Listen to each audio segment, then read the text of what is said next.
accompagnare.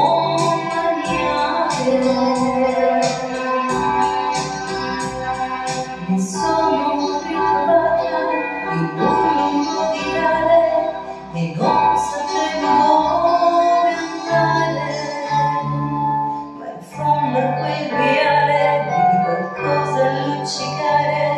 Era un uomo che si avvicinava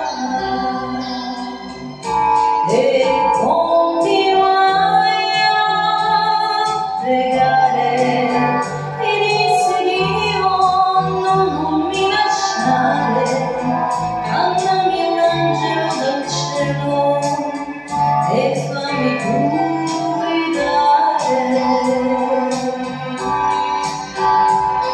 Quell'uomo era biondo, gentile, profumato e molto educato.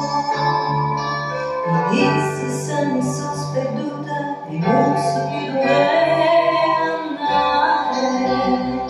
Senza che lui parlava, la strada con un cenno mi mostrava. Pian si allontanava e con la sua mano salutava. Poi ringraziai Dio di avermi liberata da quella strada triste, solitaria e sbagliata.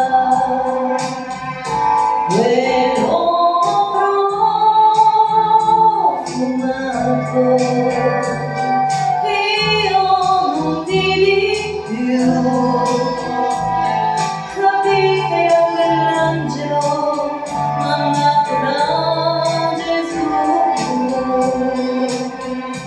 Quell'uomo